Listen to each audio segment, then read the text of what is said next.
tema da mensagem de hoje é: esse é o seu lugar. Fala para quem está do seu lado, diga: esse é o seu lugar. Eu quero falar sobre um princípio bíblico que ele é tão poderoso, ele é básico, mas ele é poderoso. Ele é simples, mas ele é poderoso. Tem muitos princípios que a gente não conhece ou não gasta tempo meditando neles, porque o fato deles serem simples, parece que eles têm menos potencial do que alguns princípios que são extravagantes, extraordinários. Mas alguns dos princípios mais simples que Deus estabeleceu são capazes de liberar um romper sobrenatural sobre aqueles que se movem debaixo dele. E eu quero profetizar que é isso que você vai viver a partir dessa manhã, amém? Você e a sua casa vivendo as promessas de Deus. Deus é fiel em todas as suas promessas, Deus é fiel em todo o tempo, e a gente vai sair daqui sonhando ainda mais alto, milagres, promessas, debaixo de uma aliança, entendendo a nossa herança. Você crê nisso? Diga amém. Salmos 92, 13 diz assim: o justo florescerá como a palmeira, e crescerá como o cedro do Líbano. Os que estão plantados na casa do Senhor florescerão nos átrios do nosso Deus. Na velhice ainda darão frutos, serão viçosos e vigorosos. Alguém pode dizer glória a Deus por isso? Na versão A Mensagem, Salmos 92, 13 diz assim: os bons prosperarão como palmeiras, crescerão como os cedros do Líbano, transplantados para o quintal do Eterno. Crescerão na presença de Deus, flexíveis e verdejantes, e viris ainda na velhice. Alguém pode dizer glória a Deus por isso? Sabe, primeira chave que eu quero compartilhar com você está nesse texto, está em Salmos 92, 13. Eu quero que você depois medite nesse texto. Em cada versão ou em cada tradução que a gente lê, você tem a percepção de alguns pontos sensíveis nesse texto. Primeira coisa que me chama a atenção nessa primeira versão que a gente leu é que a Bíblia diz que os que estão plantados na casa do Senhor florescerão nos átrios do nosso Deus. Mas na versão A Mensagem diz assim: transplantados para o quintal do Eterno, crescerão na presença de Deus. Primeira coisa que eu quero compartilhar com você, irmão, é que não há nenhum lugar que um homem de Deus possa prosperar que não seja no próprio Deus. Todo lugar fora de Deus é um lugar perigoso. Por quê? Porque não é para esse lugar que você foi chamado para estar. Eu não estou falando de estar dentro de uma igreja, eu não estou falando de você acampar ou trazer as suas malas para querer morar dentro de um auditório. Eu não estou falando sobre a presença de Deus que se move num campus.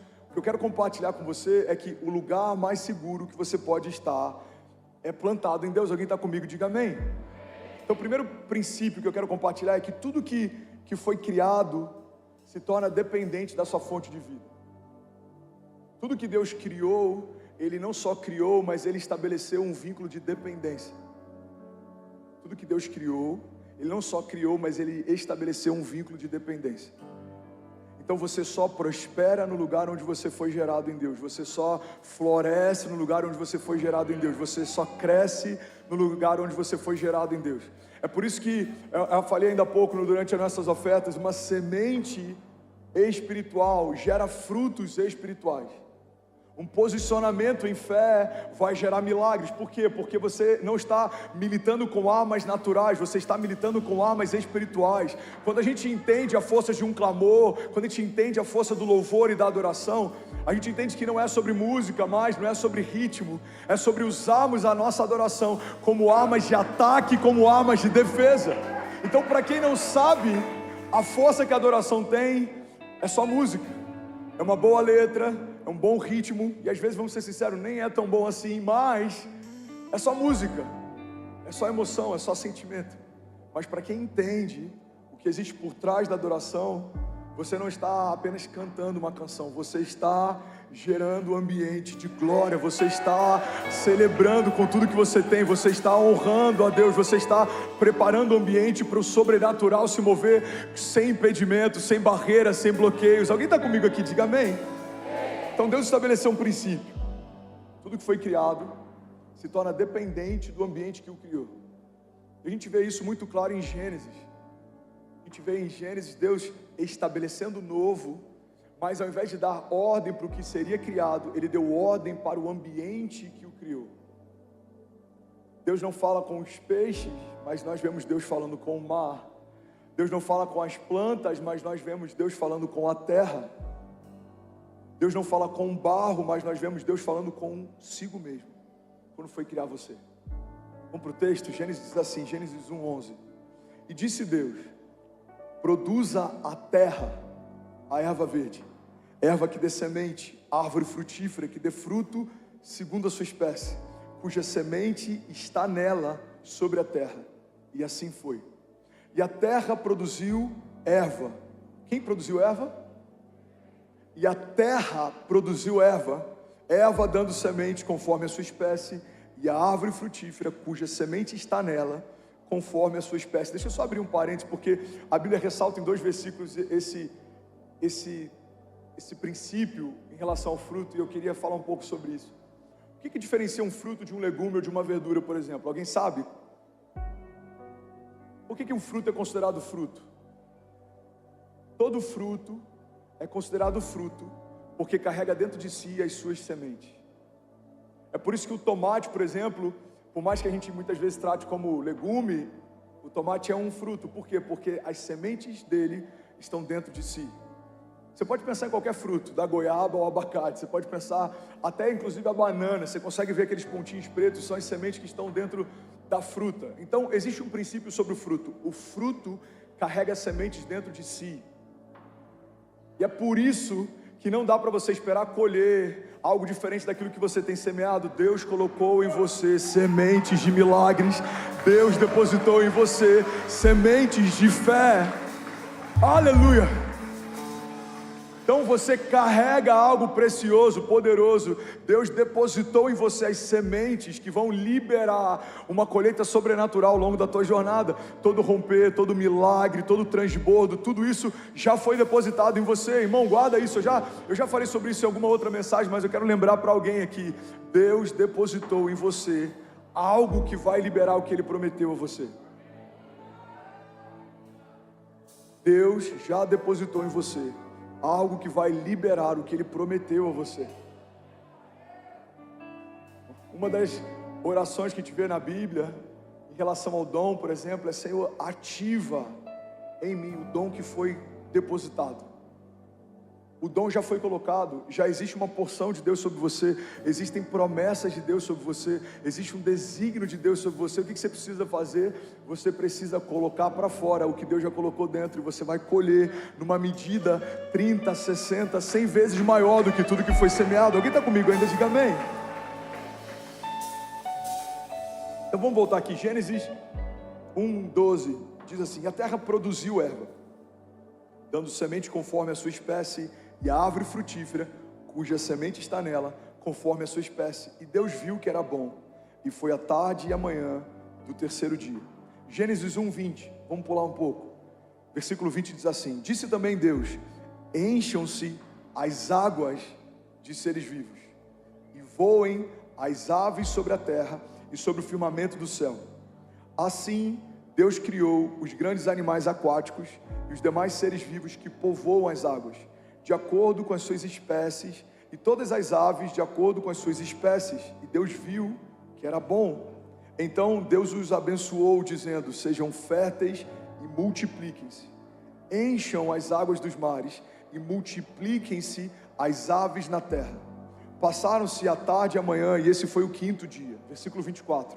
E disse Deus: produza a terra seres vivos de acordo com a sua espécie, rebanhos domésticos, animais selvagens e os demais seres vivos da terra, cada um de acordo com a sua espécie. E assim foi. Versículo 25. Deus fez os animais selvagens de acordo com as suas espécies, os rebanhos domésticos de acordo com as suas espécies, os demais seres vivos da terra de acordo com as suas espécies. E Deus viu que era bom. Versículo 26. Aqui tem uma chave poderosa. Então disse Deus: façamos o homem à nossa imagem, conforme a nossa semelhança. Domine ele sobre os peixes do mar, sobre as aves do céu, sobre os grandes animais de toda a terra e sobre todos os pequenos animais que se movem rente ao chão. Criou Deus o homem à sua imagem, a imagem de Deus o criou, homem e mulher os criou. Alguém pode dizer glória a Deus por isso? Não, se for para Jesus, você pode fazer melhor. Aleluia, aleluia. Irmão, pega isso aqui, porque isso é uma chave poderosa. Deus dá uma ordem para o mar, para que o mar estabeleça todo tipo de espécie que vai conviver nele. Deus dá uma ordem para a terra, que a terra gere todo tipo de erva e árvore frutífera que vai conviver nela.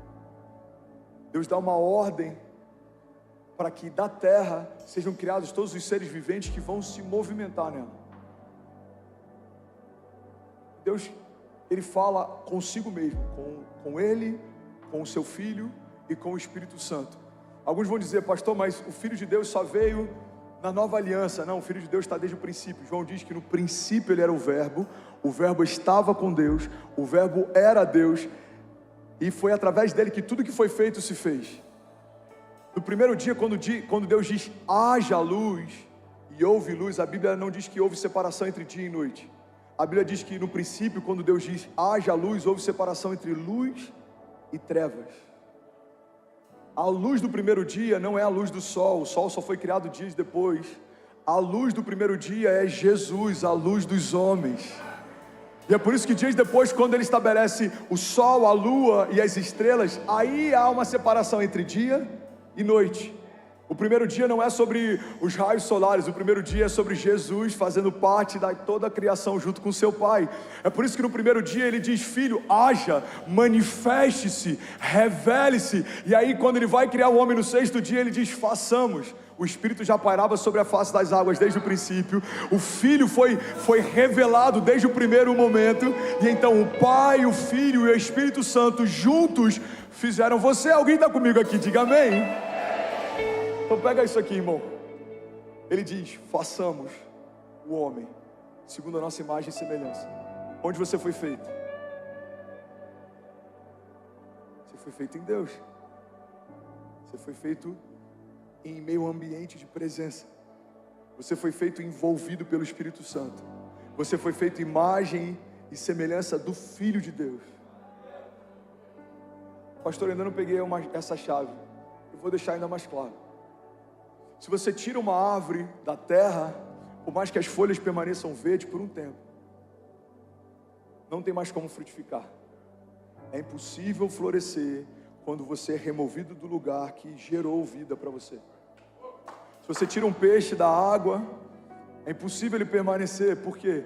Porque o ambiente que gerou o peixe é a fonte de vida que estabeleceu dependência com ele. Alguns vão dizer, pastor, mas tem muita gente que não nasceu de novo em Deus e continua vivo. Sim, mas existem dois tipos de morte: morte natural e a morte espiritual.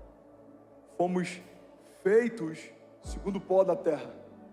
Então, se você não crê em Deus, você continua como um homem natural, se movendo sobre a terra.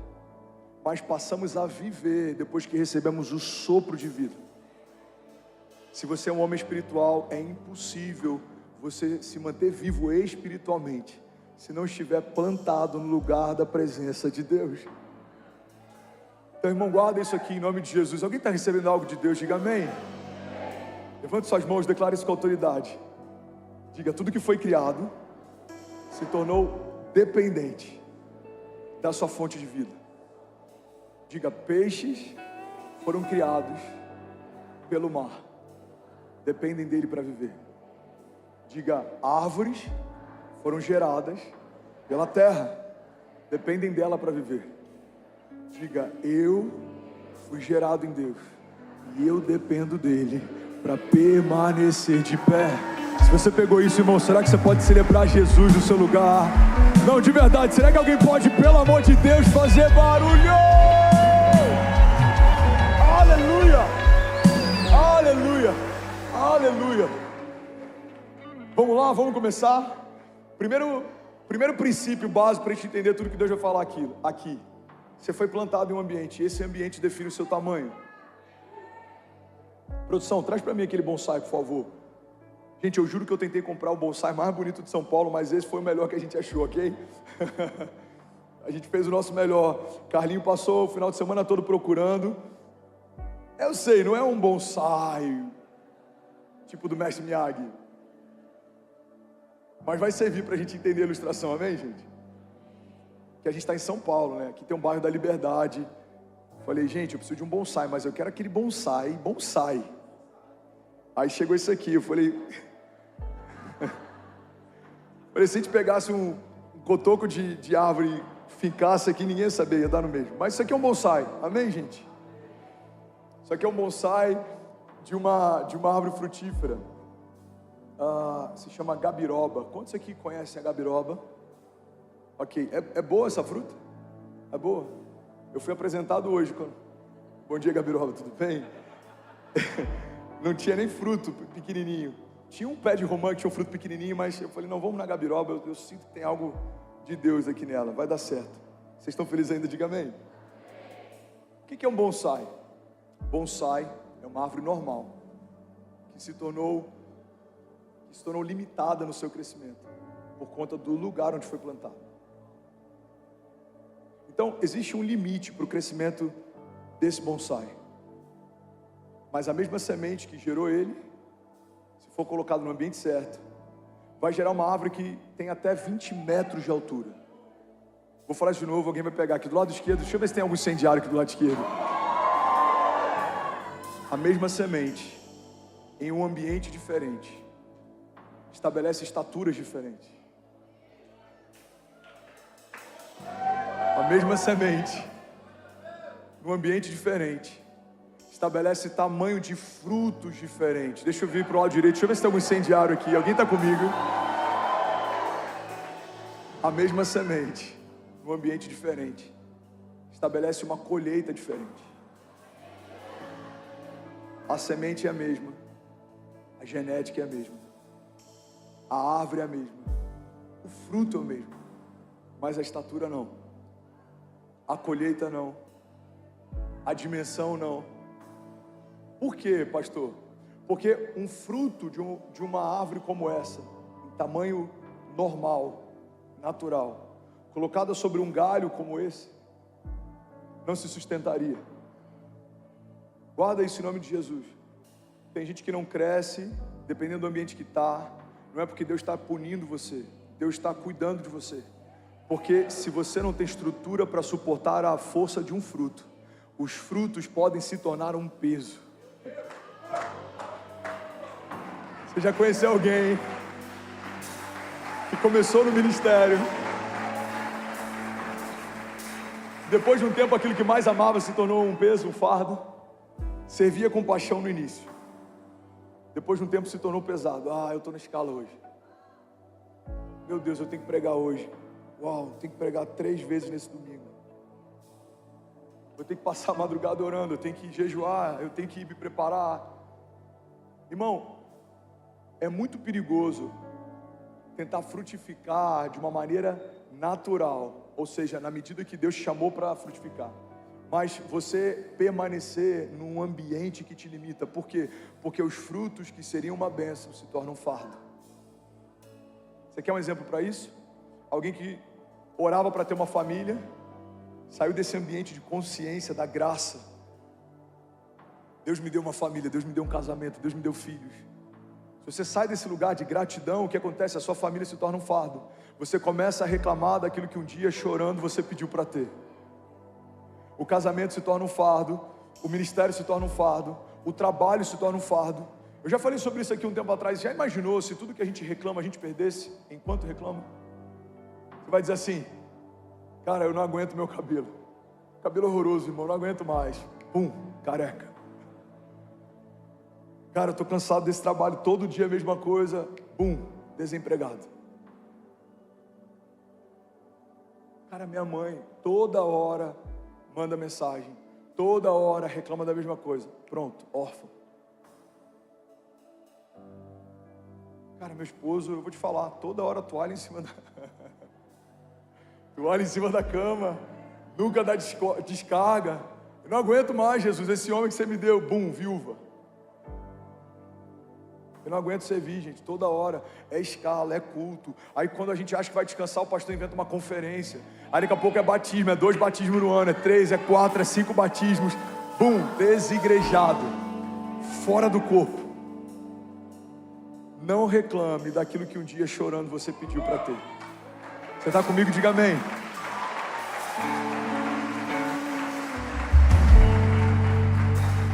Pastor Márcio, ele sempre diz para os pastores: filho, se algum obreiro, se algum voluntário está reclamando demais, que está pesado, pode ter certeza, alguma área dele está desalinhada ou em pecado, porque o que cansa é o pecado. O ministério te renova, a presença te renova, o fluir te renova, servir renova. Agora o pecado cansa. O pecado faz a gente murmurar daquilo que um dia a gente mais amou. O pecado faz a gente recusar aquilo que um dia a gente desejou. O pecado nos tira de um lugar onde você pode crescer como uma árvore frondosa e nos coloca no lugar onde nosso crescimento é limitado. Agora os frutos se tornaram menores. Por quê? Porque se forem grandes demais, eles vão quebrar toda a estrutura que você tem. Alguém está comigo aqui? Diga amém. O que limitou essa árvore para se tornar o que ela se tornou? O ambiente onde ela foi plantada. O ambiente onde você está plantado diz respeito não só aos frutos que você vai ter, mas diz respeito também até onde, cara, pega isso aqui em nome de Jesus, até onde as suas raízes podem chegar. A gente vai ler daqui a pouco, mas eu quero antecipar. Salmos fala a respeito disso, Jeremias fala a respeito disso, que um homem que confia no Senhor é como uma árvore plantada junto ao ribeiro das águas. Ou seja, as raízes se estendem até um lugar onde tem água. Mas quando você está num ambiente limitado, por mais que você se esforce, as suas raízes não podem sair daqui. Então toda a água que você vai ter é diretamente ligada à água que alguém vai te dar. Ou seja, você se tornou dependente de algo ou de alguém.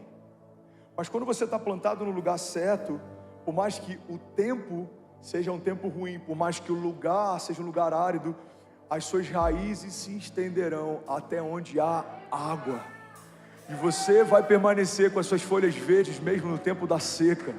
A Bíblia diz: o homem que confia no Senhor, o homem que teme o Senhor é feliz e próspero em tudo que faz. É como uma árvore plantada junto aos ribeiros das águas, que mesmo no tempo da seca, as suas folhas permanecem verdes, e ele dá o fruto certo no tempo certo.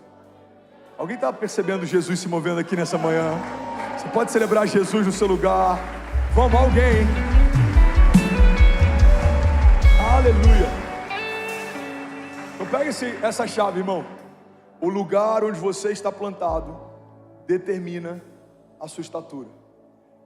Fala para quem está do seu lado: o lugar onde você está plantado determina a sua estatura. Fala para quem está do outro lado, para ninguém ficar de fora. Fala: o lugar onde você está plantado determina a sua estatura. Deixa eu fazer um pedido para a mídia. Lindão, espera eu liberar a chave para botar o texto. Você está dando spoiler em todo o princípio. Eu sei que você está animado com a palavra, eu sei que você está feliz para pregar junto, mas me ajuda. Amém? Vamos dar uma salva de palmas para o time da mídia. Eu estou assim, ó, será que já entraram? Espera aí, não cheguei lá. Vai dar tudo certo. Vocês estão felizes ainda? Então volta essa chave aqui, eu vou compartilhar ela e a gente vai fazer surpresa. Vai falar: uau, Jesus. Isso. Vamos lá? Próximo princípio que eu quero compartilhar e que é muito importante. O ambiente tem um potencial de te prosperar ou de te deformar. Uau! Não, volta. Gente, eu amo isso na igreja americana. O pastor da igreja americana fala assim: porque Deus ama você. Metade da igreja levanta e fala assim: wow, Jesus, come on, pastor, let's do it. Na igreja brasileira, a gente libera uma rema e o pessoal fala assim: bom. Aí você vem aqui, libera uma chave e fala: acho que o Luiz Hermínio já falou isso. Então vamos fazer surpresa, amém? Vou liberar uma chave e falar: uau, obrigado, Jesus, meu Deus, que palavra poderosa. Vocês estão preparados? Vamos lá? Ô mídia, volta aí, meu filho.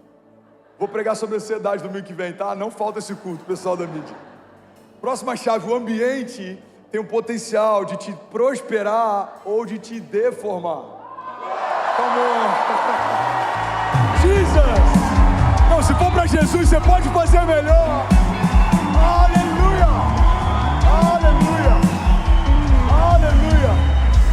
Glória a Deus! Glória a Deus! Fala para quem está do seu lado. O ambiente que você está plantado tem o potencial de te prosperar ou te deformar. Então não reclame da colheita do seu vizinho, se ele está gastando mais tempo para preparar o solo do que você.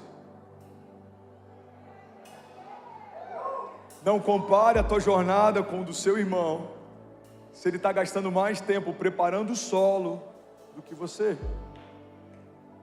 Porque você é responsável por estabelecer um ambiente que vai determinar o tamanho das suas raízes, dos seus frutos, a dimensão da sua colheita. Sabe, eu lembro que na minha primeira igreja, onde a gente liderou, eu e a Kezinha, a esposa do pastor, ela tinha um sonho. E o sonho dela era ir para Israel. E aí um dia a gente estava num encontro na casa dos pastores e conversando, e ela falou: meu sonho é ir para Israel, meu sonho é ir para Israel. E aí em algum momento eu falei: deixa eu perguntar para a pastora se ela tem passaporte. Eu falei: pastora, você tem passaporte? Ela falou: não, filho, não tenho. Eu falei: então sua expectativa não faz sentido. Você está esperando que Deus quebre um princípio. Deus não vai te transportar para Israel se você não tiver autorização para entrar. Então compra o passaporte, faz o passaporte, que a partir do passaporte algo vai acontecer. Você recebe isso? Ela falou: amém, eu recebo. Sabe o que aconteceu? A gente mobilizou os jovens, a gente vendeu trufas de chocolate, a água mineral no sinal, a gente fez tudo que você imaginar, lava-jato na frente da igreja por semanas, e a gente conseguiu levantar o recurso, e a gente enviou os nossos pastores para Israel, e eles tiveram a primeira viagem internacional dele para a Terra Santa. Mas sabe por que eles entraram lá? Porque eles fizeram passaporte. E Deus me deu uma chave no meio daquela experiência: não peça para que chova se você ainda não preparou os campos para a chuva. Tem chuvas que Deus ainda não enviou, irmão, porque o seu campo não está preparado para recebê-las. Numa semeadura, se você prepara o campo, arou o campo, se você preparou uma boa semente, a chuva é um presente. Mas se você não está preparado, a chuva pode se tornar uma desgraça. Tem muita gente clamando para que Deus derrame chuvas, mas Deus está dizendo: eu estou esperando você preparar os campos. Alguém pega isso aqui em nome de Jesus. Você precisa se preparar para receber, você precisa se preparar, porque a minha medida é inesgotável, nunca acaba, não para, não para, não para. Mas o teu posicionamento define os seus limites. Se você tem se preparado para liderar um ministério, eu vou te confiar um ministério. Se você tem se preparado para liderar uma cidade, eu vou te confiar uma cidade. Se você tem se preparado para liderar uma nação, eu posso te confiar uma nação. A Bíblia diz, irmão, pega isso aqui: pede-me e eu te darei as nações por herança, e os confins da terra como a tua propriedade. Alguém pode dizer glória a Deus por isso? Mas por que tem muita gente que não rompe, pastor? Tem muita gente que não rompe porque só se move no natural. Tem muita gente que não rompe porque só se move no natural. Eu preciso fazer contas. Se as contas disserem que dá para ir, eu vou. Se as contas disserem que não faz sentido, eu fico. Eu vou pedir opiniões. Se as opiniões me derem uma motivação, eu vou. Se as opiniões abaterem o meu coração, eu fico. O problema, irmão, da gente caminhar debaixo de promessas sobrenaturais é que a medida aumenta, a régua é outra. Deus não te chamou para caminhar como um homem natural, porque você deixou de ser natural quando confessou Jesus como Senhor e Salvador da sua vida. Nós morremos para a velha vida e nós nascemos para o novo de Deus. Você foi justificado pelo sangue de Jesus, você foi lavado pelo sangue de Jesus, você se tornou uma nova criatura, você foi estabelecido a partir de uma nova natureza. Então uma nova natureza se alimenta de novos alimentos. Você recebeu novas vestes, você recebeu uma nova mentalidade. A Bíblia diz: transformai-vos pela renovação do vosso entendimento, para que possam experimentar qual é a boa, agradável e perfeita vontade de Deus. Bill Johnson diz que a nossa mente é um ótimo servo, mas é um péssimo senhor. Para quem quer caminhar pela fé, a mente se torna um problema se ela não estiver sujeita ao Espírito. Alguém pega isso aqui comigo em nome de Jesus. Para quem quer caminhar ao lado de um Deus de milagres, se a sua mente não estiver sujeita ao seu Espírito, você não vai se mover por aquilo que crê, você vai se mover por aquilo que vê. A mente não pode assumir um papel de governo na construção da história de um homem de Deus. Por quê? Porque a mente, ela vai discernir aquilo que o Espírito falou. Paulo diz: quando nós oramos no Espírito, essa oração é infrutífera para a nossa mente, mas ela edifica o nosso espírito. É como o Espírito de Deus falando ao nosso espírito a respeito das coisas de Deus. Então o Espírito de Deus está conectado ao nosso espírito, nos dando impressões. Sabe quando se fala: eu tenho uma impressão no meu espírito? O que é uma impressão? Uma impressão é quando o seu espírito está dizendo para você: não vá, não faça, não entre, não compre. Ou então ele está dizendo: avance, sou eu quem abri essa porta, é de Deus, faça, se mova, não tenha medo. Um homem espiritual precisa se mover segundo impressões espirituais.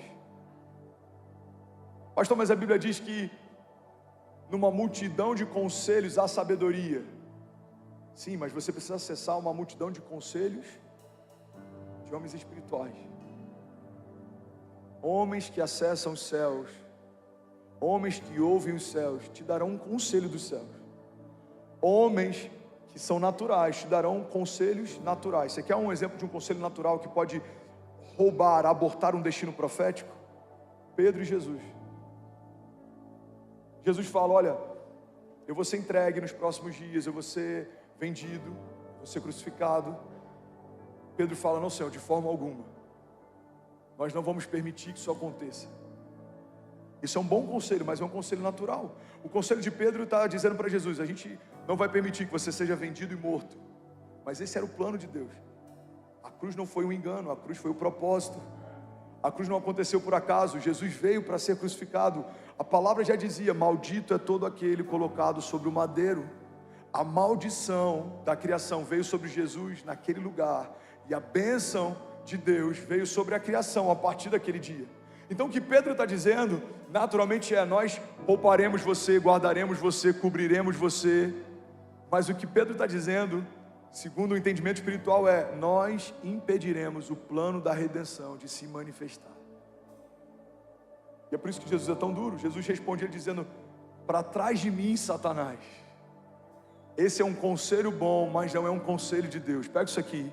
Esse é um conselho que me poupa, mas nem sempre me poupar significa me levar para o lugar que Deus quer me levar. Tem muita gente que não rompe, está cercada de mimimi, de escassez. Por quê? Porque tem momentos que você tinha que ser confrontado e você esperava que você fosse abraçado. Tem momentos que você precisava ser colocado numa estação de desconforto, mas você preferiu ficar no lugar de conforto. Irmão, não acaba bem quando em momentos em que a gente tem que estar em meio a batalhas, a gente prefere ficar em meio a palácios. A Bíblia diz que era primavera, tempo em que os reis iam para a guerra. Davi preferiu ficar no palácio. E porque numa estação de guerra ele preferiu o conforto, ele abriu uma brecha que manchou para sempre o seu legado, a sua história e a sua família. Quem está comigo aqui ainda, diga amém. Então guarda isso, irmão. Um lugar de desconforto com Deus é o melhor lugar que você pode estar. Um lugar de batalhas, desafios com Deus é o melhor lugar que você pode estar. O lugar mais seguro que um homem espiritual pode estar é correndo riscos com Deus. Mas Muitas vezes a gente espera a aprovação de homens para se mover debaixo de uma palavra de Deus. Muitas vezes a gente espera opinião de homens para se mover debaixo de uma palavra de Deus. Irmão, olha para mim, se Pedro tivesse consultado os discípulos, ele não teria andado sobre as águas, porque se todos eles tivessem a mesma coragem que Pedro teve, quando eles viram Pedro andando sobre as águas, teriam se lançado do barco também. Você já parou para pensar que eles não só não tiveram ousadia para dar o primeiro passo, como também não tiveram ousadia para seguir Pedro depois que ele foi? Mas a Bíblia diz que depois que Jesus ele morre, Pedro nega Jesus 3 vezes, ele então está mal, abatido, e ele volta a fazer o que fazia. Ele fala: eu vou voltar a pescar. E a Bíblia diz que os discípulos seguem ele. Irmão, guarda isso, nem todo mundo vai ter ousadia para seguir você debaixo de um caminho de milagres sobre as águas, mas tem muita gente que vai seguir você para qualquer lugar natural. Então não ache que estar caminhando ao lado de muitas pessoas significa estar caminhando debaixo de uma palavra de Deus, porque no ministério de Jesus, o momento do ápice do seu ministério aconteceu no momento de a sua menor popularidade. Os discípulos dispersaram, a multidão foi embora, Pilatos lavou a mão, Pedro negou a ele, mas naquele dia, o sangue de Jesus trouxe redenção à criação. Alguém pode dizer glória a Deus por isso? Aleluia, aleluia, Jesus. Aleluia. Não é sobre prosperidade, não é sobre quantidade, não é sobre bom conselho natural, é sobre caminharmos debaixo de uma dinâmica sobrenatural. Tem muita gente que não rompe, porque só se move no natural. Para que você foi chamado? Você foi chamado para crer no inacreditável, para ver o invisível. André, eu não estou vendo nada do que você falou. Pois é invisível aos olhos naturais, mas você precisa discernir pelo Espírito. Deus disse: o epicentro de uma onda de avivamento que vai tocar a nação. Alguns falavam: mas é só um auditório, são 1000 metros quadrados, são 600 pessoas, é só mais uma igreja, é só mais um culto. Não. Pelos olhos da fé eu creio, existe algo sobrenatural acontecendo. Eu recebi de 2 ou 3 homens de Deus em momentos diferentes essa palavra, que a gente viveria no Brasil, o epicentro de um avivamento. Você sabe o que é um epicentro?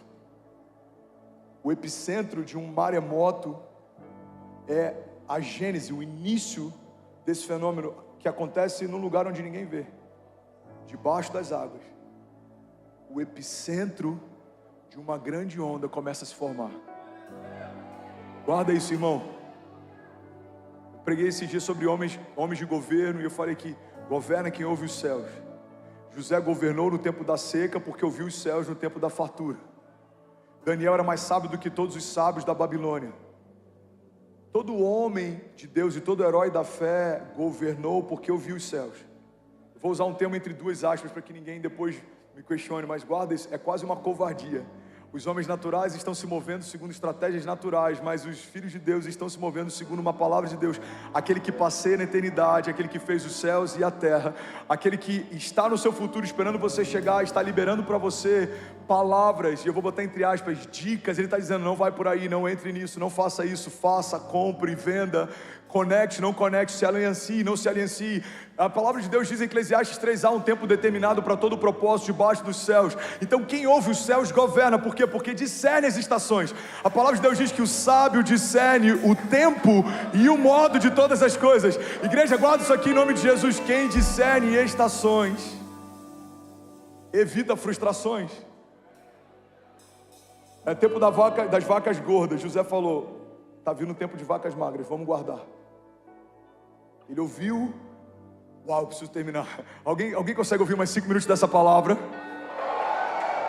Ele ouviu uma palavra, e ele governou no tempo da seca.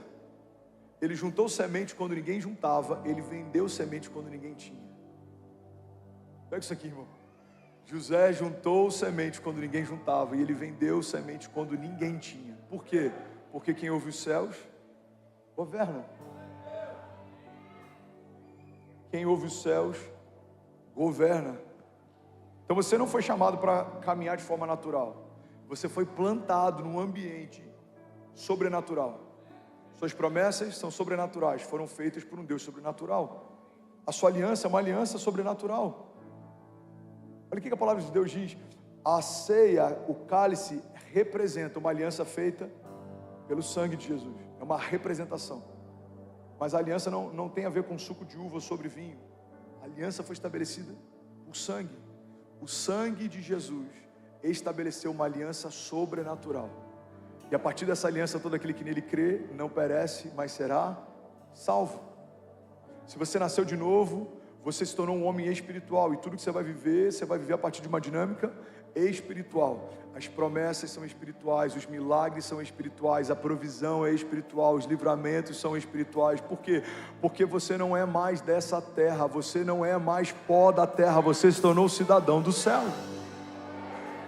Jesus, o único Filho de Deus, se fez homem para que todos os homens pudessem ser feitos filhos de Deus. 1 Coríntios 1:20 diz: onde está o sábio?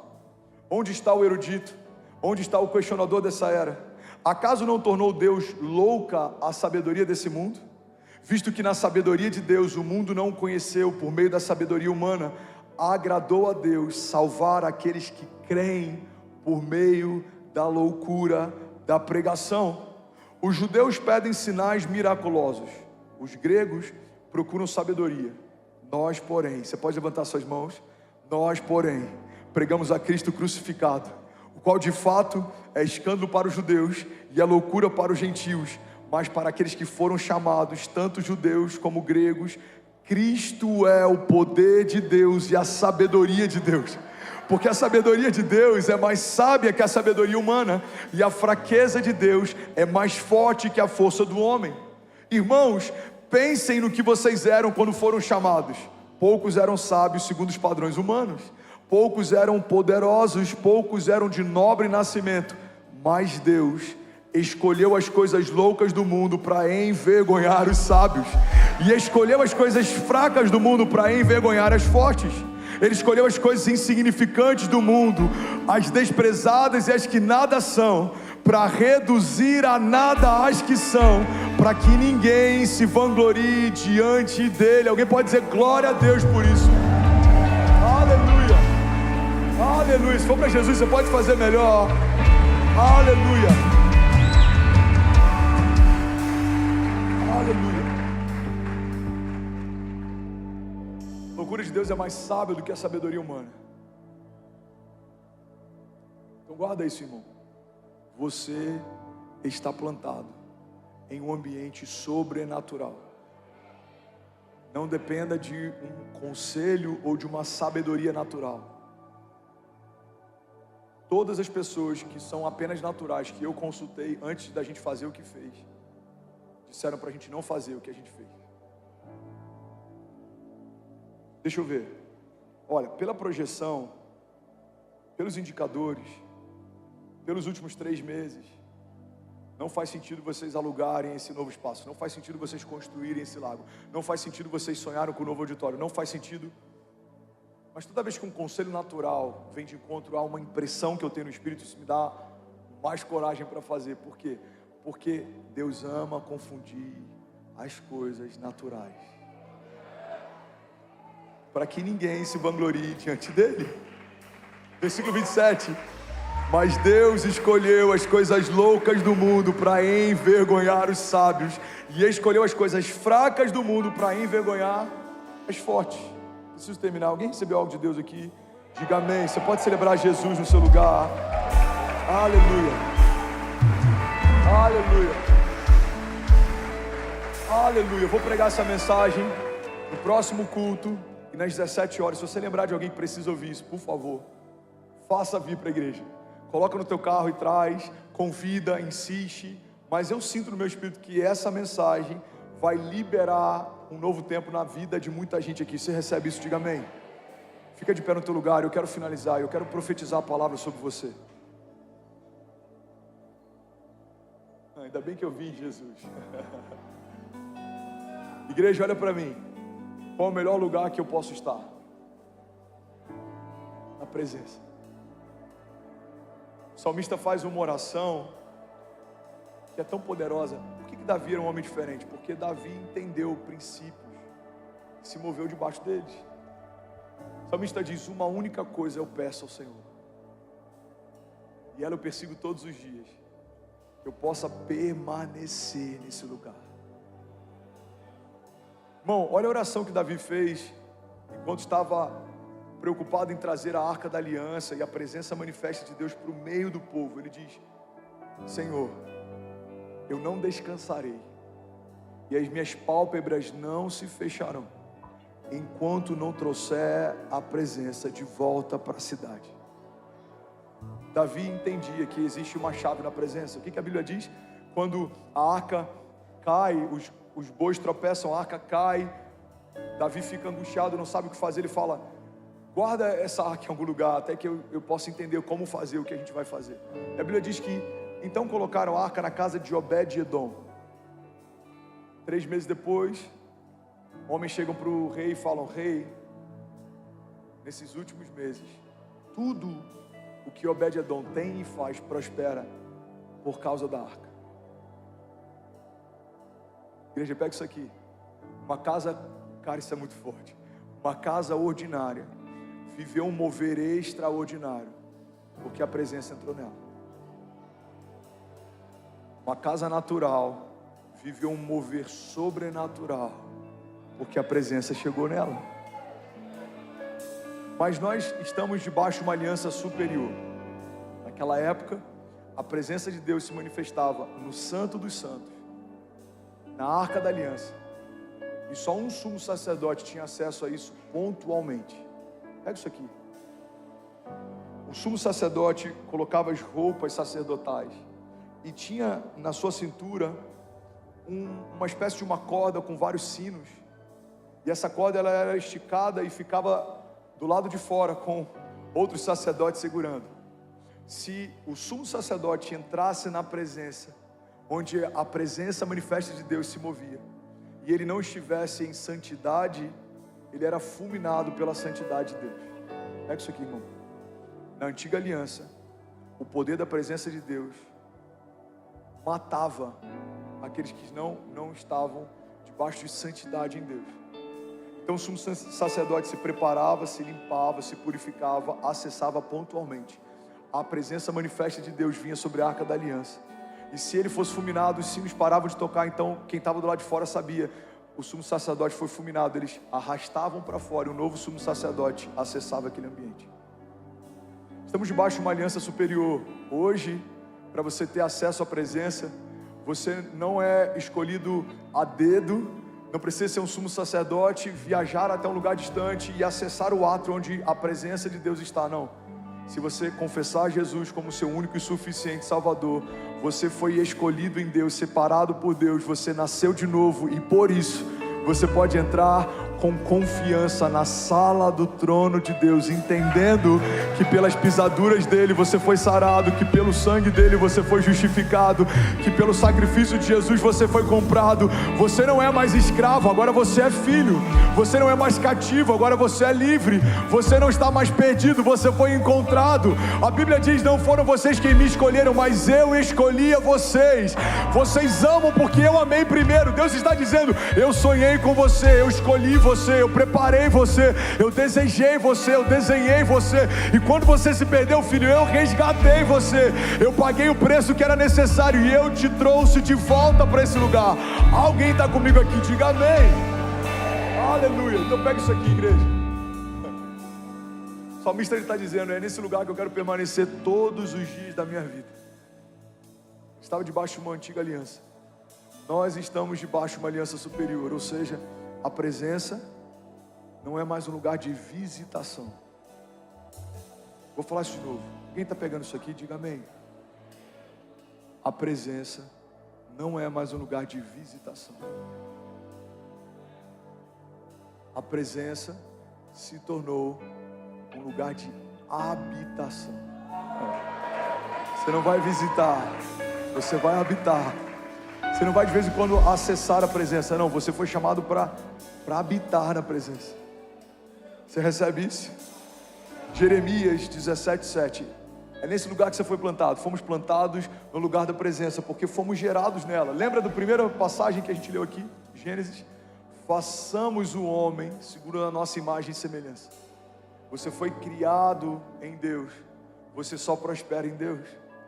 Você foi gerado em Deus, você só frutifica em Deus. Você foi gerado em Deus, a sua vida só tem sentido em Deus.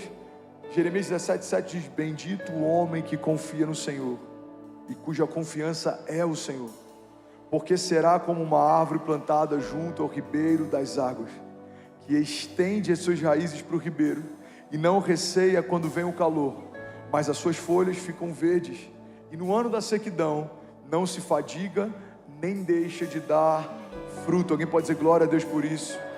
Eu quero finalizar aqui. Salmos 1 diz assim: como é feliz aquele que não segue o conselho dos ímpios e não imita a conduta dos pecadores, nem se assenta na roda dos zombadores. Ao contrário, a sua satisfação está na lei do Senhor, e nela medita de dia e de noite. É como uma árvore plantada junto ao ribeiro de águas correntes, dá o fruto certo, no tempo certo, e as suas folhas não murcham. Tudo o que ele faz prospera. Não é o caso dos ímpios, são como a palha que o vento leva. Por isso, os ímpios não resistirão no julgamento, nem os pecadores na comunidade dos justos. Pois o Senhor aprova o caminho dos justos, mas o caminho dos ímpios leva à destruição. Alguém pode dizer glória a Deus por isso? Feche teus olhos no teu lugar, levante suas mãos. Quero te convidar a esquecer tudo que é natural agora. Eu quero te convidar a mergulhar nesse lugar. É para esse lugar que você foi gerado. É nesse lugar que tudo que você precisa vai fluir. No lugar da presença. A presença renova o cansado. A presença liberta o cativo. Vamos, feche teus olhos, levante suas mãos. A presença restaura o que foi quebrado. A presença restaura o que foi partido. A presença traz leveza. A presença despedaça o jugo. A presença de Deus é tudo que você precisa. A presença te tira de um lugar de vergonha, te coloca no lugar de dupla honra. A presença coloca você de pé. A presença é tudo que você precisa. Pai, nós declaramos em nome de Jesus liberdade nesse lugar para o teu fluir, liberdade nesse lugar para o teu agir. Restaura o que foi perdido, restaura o que foi quebrado. Jesus, nós declaramos novas vestes, nós declaramos novos sonhos, novos passos de fé. Pai, nós declaramos o teu Espírito fluindo com liberdade nessa manhã. Atrai o nosso coração para a tua presença, Jesus. Captura o nosso coração, a nossa mente, mantém os nossos pensamentos cativos no Senhor. Nós declaramos, nós e a nossa casa serviremos ao Senhor todos os dias. Nós pertencemos ao Senhor, nós te amamos, nós te desejamos. Nós dependemos do Senhor para tudo. Uma palavra tua e a nossa história é transformada. Uma palavra tua e os céus se movem. Uma palavra tua e a terra para de rotacionar. Uma palavra tua e mortos ressuscitam, milagres acontecem.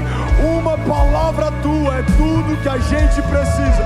Tudo bem, você acabou agora de assistir um vídeo. Se você ainda não está inscrito, já se inscreve também no nosso canal, ativa esse sininho aqui embaixo de notificação e toda vez que eu fizer uma live ou estiver transmitindo uma mensagem ao vivo, você vai ser um dos primeiros a saber. Mas eu deixei mais 2 indicações aqui que eu espero que façam muito sentido para você. Então já aproveita e clica para assistir a próxima mensagem, beleza? Seja bem-vindo ao time de incendiários e eu espero de verdade que essas mensagens mudem a sua vida como elas têm mudado a minha também. Até a próxima. Valeu!